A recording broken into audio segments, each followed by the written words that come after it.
Greetings, everyone! Bryant and Chris with more Dark Souls 3.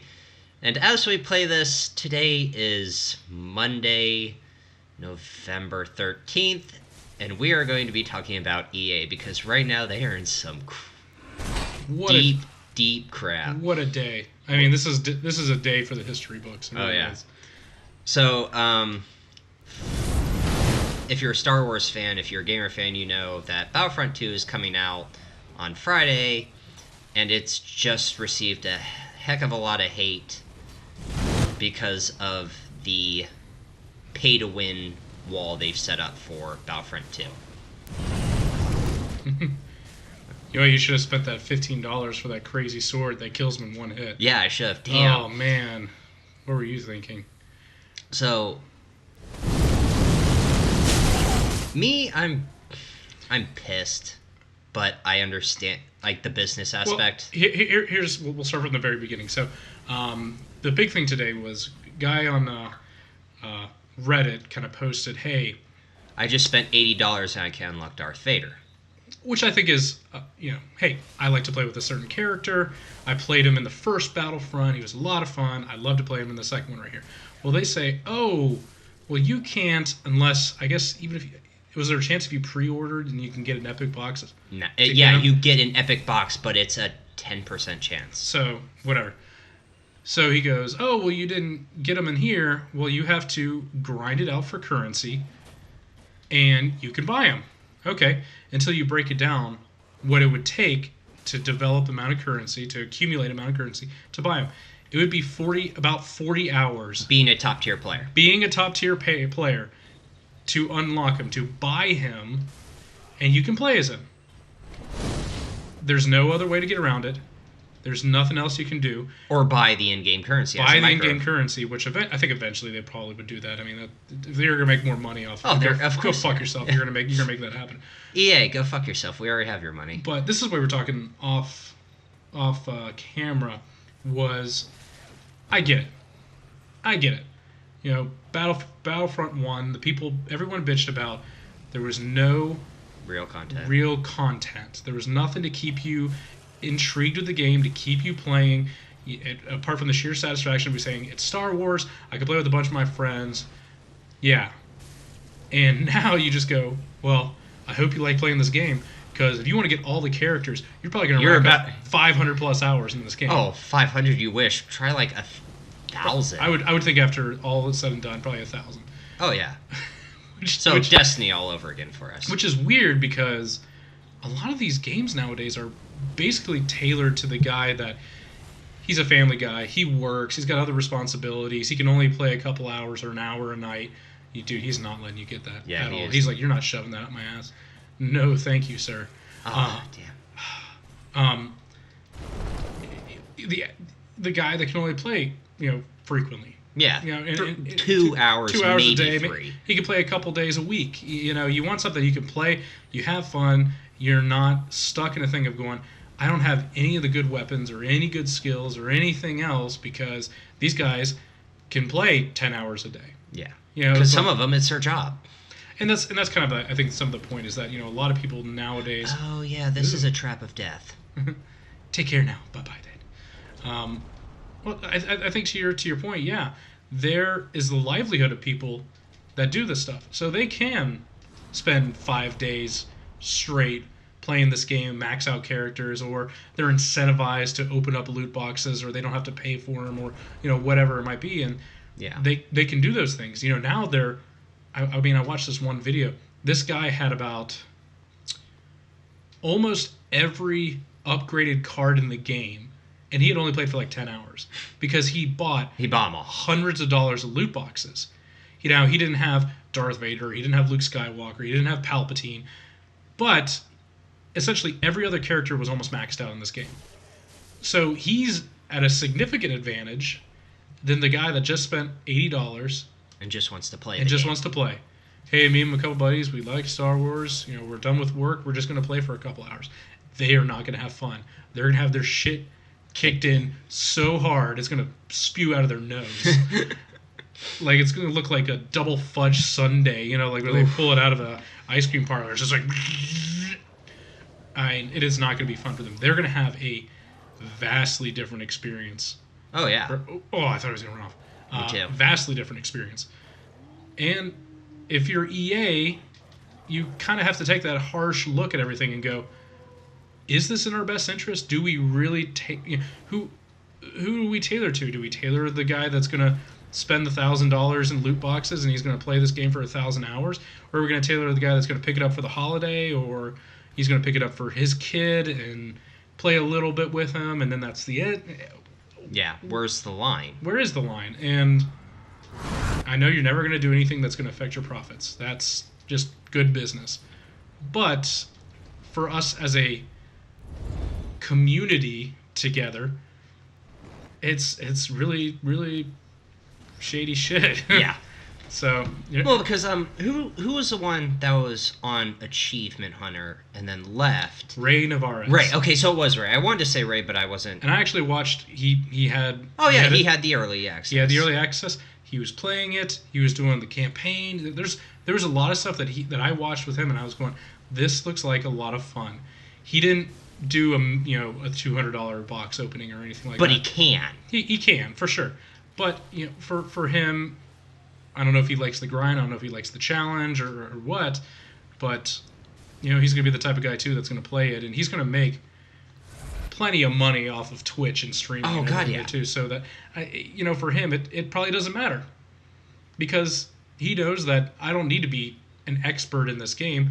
I just need to make sure that. No. Oh my I almost God. fell for that again. That he's probably thinking, hey, I've got my community, I've got my followers right here. We're gonna play it, we're gonna enjoy it. He's gonna make money, he's gonna advertise the game, he's gonna promote it, and everyone comes out a winner. Until you look at the community as a whole. Yeah. Because we said this again off air, is that if you don't like loot boxes, stop fucking buying them. Yeah.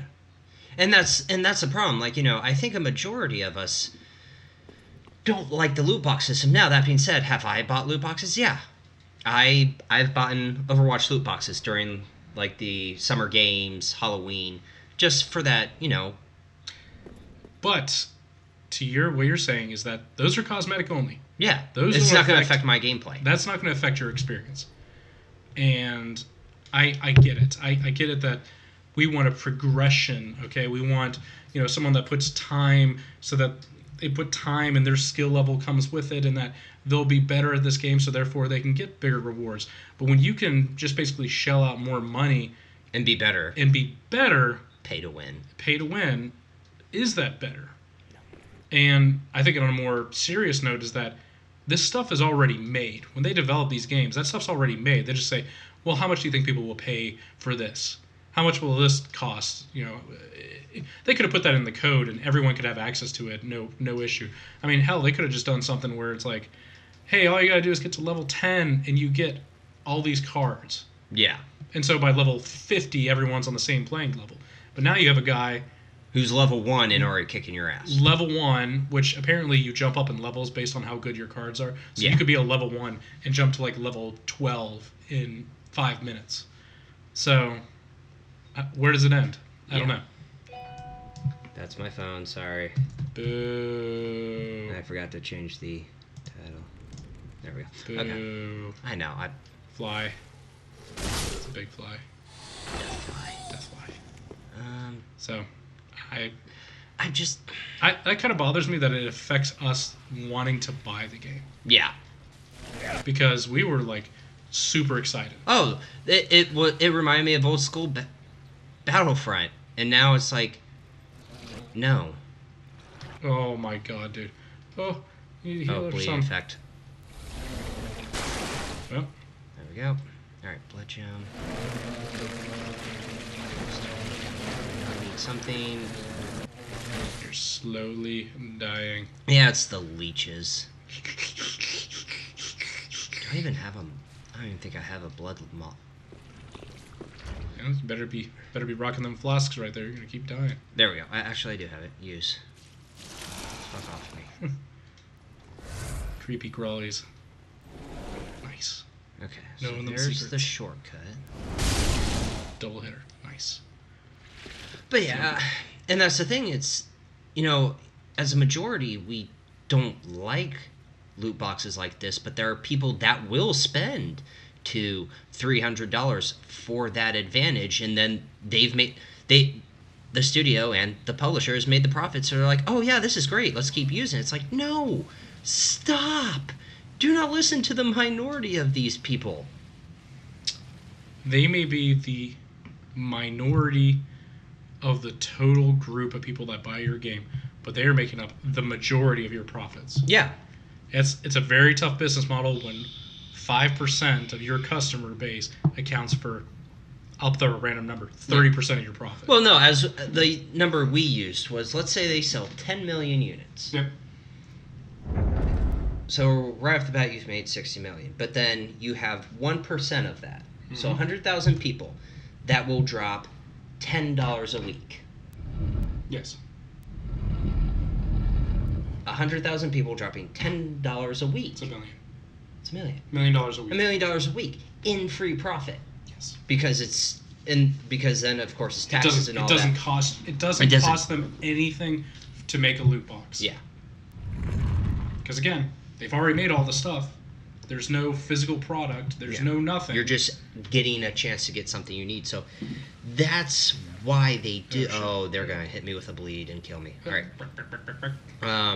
Fuck off.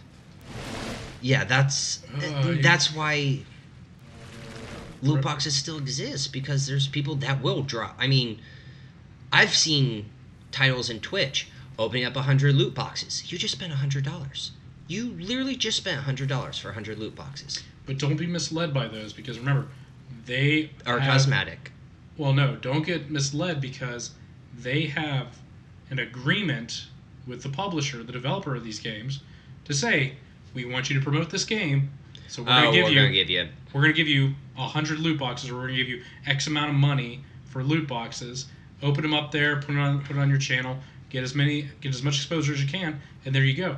So even though they may have in actual dollars spent $100, it didn't cost them anything. Yeah. But because what they're going to gain in views and ad revenue and everything else too, and their promotion is going to be well worth that $100 that they would have spent it.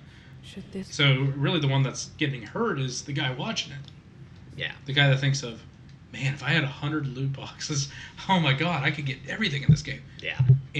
But you don't look at the percentage of the chance of getting that higher stuff.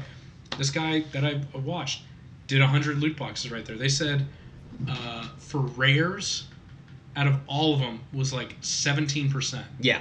Oh, I saw the breakdown on Kotaku. It's like 17%. For rares. For rares. And you get like 5 of them in every, or 3, 5, whatever it was, in every single one. So you're thinking, that's nothing. Yeah. You're thinking you're going to get like 1 in every loot box or 1 in every loot box. It's like, you're getting 1 out of every 10, 15, 20. That's kind of crazy. Yeah. Well, and then what was it, like China or Korea's having the law put into that they want because it's considered gambling. So they want them to disclose the percentage. That would be a very, very, very weird thing to have in the U.S. here, because even though it is technically gambling, because you're using real money going up against an RNG system to try and get something you want. But you're getting something of value. Yes. Even though there's not tangible money tied to that. So the point of that is, a blaster in Star Wars doesn't have any tangible money value to it, but the true value to the consumer is vastly different. If there's only 1 out of a million people that get this gun, it doesn't have a physical, it's not worth anything in terms of money, but the value that people would have is they would spend real money for it. Yeah. And that's the whole reason for a loot box. That is gambling. In its definition, that is gambling. You're putting up money for a chance to get something that you want. It's insane. I tell you what, if I would be worse than EA. Okay? I'd be DA. Okay? Like Dick Art. Okay? So this is what I would be. I'd have a game out. Okay. I wouldn't even have loot boxes. Okay? I would have the actual card or gun for a certain dollar amount. But it'd be tied to the chance that people could get it.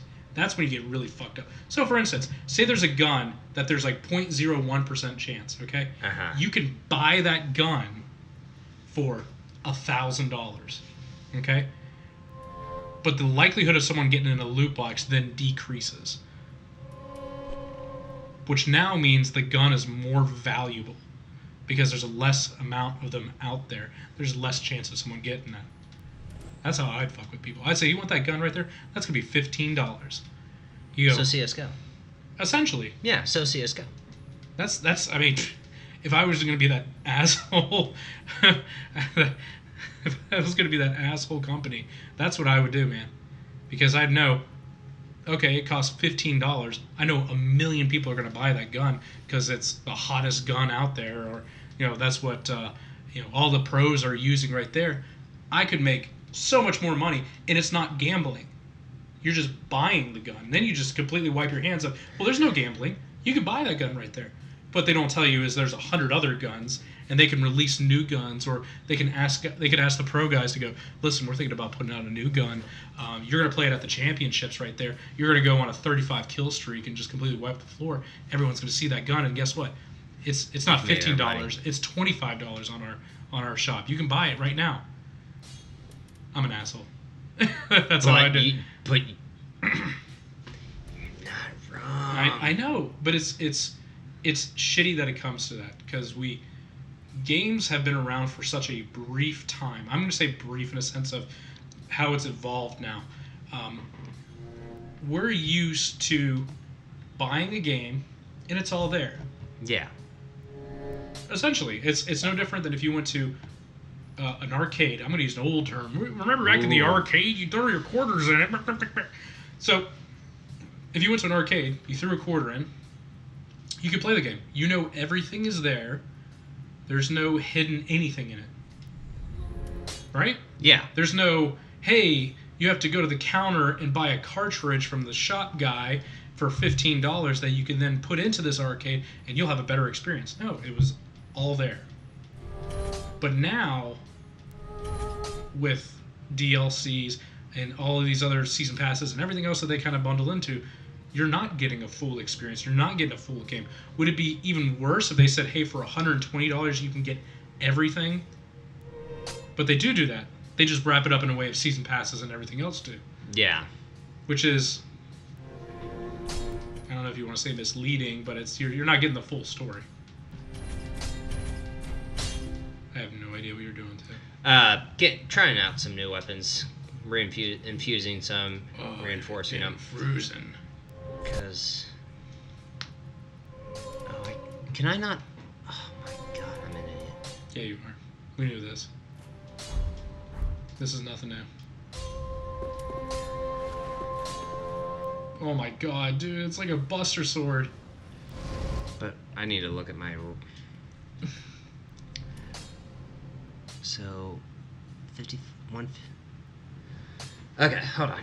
So 155 plus 62. It's already being in physical. It has no magic damage. Oh my god, this thing is. Oh, that's right, because I did Drake Blood. So it's just got everything. Okay, so. It's got that Drake Blood. I know when that hotline blink. Oh god Bing, damn bing, you! bing. You just had to do it, didn't you? That could only be one thing. Yep, you did. Yep. Okay. So what are you gonna rock, Buster Sword? No. I just think it looks badass. It does. It's just its stats compared to what I have right now is. Because this is. I'm using the Dark Drake Blood Greatsword. Mm-hmm. And you see, this is all its stats. 133 plus 45 in physical, 71 plus 37 in my magic, 71 plus 34. Okay, yeah, I get it. Then. Yeah, it's not as good. Because the big thing for you is you are heavy magic. Yeah. Let's not take that away. Yeah, let's not take that away. Let's not take that away. So. Alright. But remember, if you would have spent $20 on that enchantment, then you could have been able to carry all that stuff and get the best sword in the game. I mean, there you go. You're right. How could I forget? Damn, From Software. Thanks for not doing. Why didn't you do microtransactions? You know, that's probably gonna be their next game right now. Can you imagine? Dude, can you imagine? Don't you do that. Can you imagine and you do, it's so great. You cheese it up too. You go like Box, and then it's like Lord of Cinderbox, and you're like, what? And then you can get souls, like you'll get random souls in there too. Oh my god, dude! For like $10, you can get the Drake sword and everything. No, like Drake sword 2.0, but it's got perfect stats on everything. Oh my god, it's gonna happen, dude. If people keep buying loot boxes, it's an inevitability. Yeah, you're right. So on that note, that's been our microtransaction loot box discussion as we play Dark Souls. Something that doesn't have that. I don't know what to say. I don't either. I just, whenever I play a game like this, it's refreshing. Yeah. Because you're not getting cheaped out of what you want. Yeah. You know the experience you're going to get. So, where's my loot box in this game?